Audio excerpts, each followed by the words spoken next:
வணக்கம் உறவுகளை, நான் உங்கள் கடைக்குட்டி தம்பி. நம்ம இன்னைக்கு வீடியோல நம்ம பார்க்க போறோம் பாத்தீங்கன்னா, கிரைண்டர் வந்து நம்ம கஸ்டமர் கிரைண்டருக்கு வந்துருவாங்க. எப்படி அது இது வந்து என்ன மெல்ட் ஆகி போயிருக்குது என்னன்னு பாத்தீங்கன்னா, இது வந்து ஃபேனு, சின்ன ஃபேன் இருக்கும். இந்த மோட்டருக்கு வந்து ஹீட் ஆகாம இருக்கு சின்ன ஃபேன் இருக்கும். அந்த ஒரு ரன்னிங்ல இது ஓடும், ஒரு ஃபேனும் ஓடும். அதனால நமக்கு வந்து கூலிங் வந்து கொஞ்சம் இறங்கிட்டே இருக்கும், காத்து வந்து உள்ள போயிட்டே இருக்கும், மோட்டர் வந்து ஹீட் ஏறாது. அதனாலதான் இந்த ஃபேன் வச்சிருக்காங்க. இந்த ஃபேனை பாருங்க எவ்வளவு மெல்ட் ஆகி போய் மோட்டர்ல அப்படி பால்ல உட்காந்துச்சு. இது நமக்கு வந்து ரொட்டேஷனே ஆகல. இது எதனால வருது பாத்தீங்கன்னா, ஓவர்லோடு ஹீட்.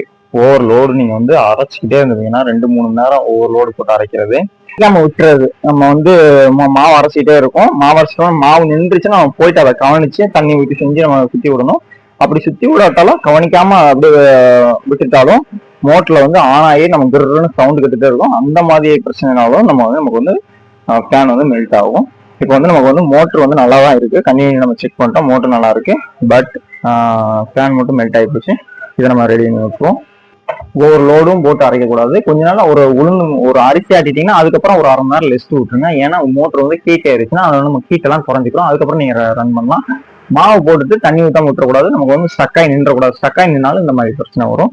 இந்த பிரச்சனைகளை வந்து உங்க வீட்லயும் சரி பண்ணிக்கோங்க. சரி பண்ணிட்டுன்னா உங்க கிரைண்டரும் இது போல ஆகாது, நல்லபடியா உழைக்கும். நம்ம கடைக்குட்டி தம்பி சேனல் வந்து சப்ஸ்கிரைப் பண்ணிக்கோங்க. நம்ம வீடியோ ஒரு லைக் போட்டுக்கோங்க உறவுகளை. வணக்கம் உறவுகளை.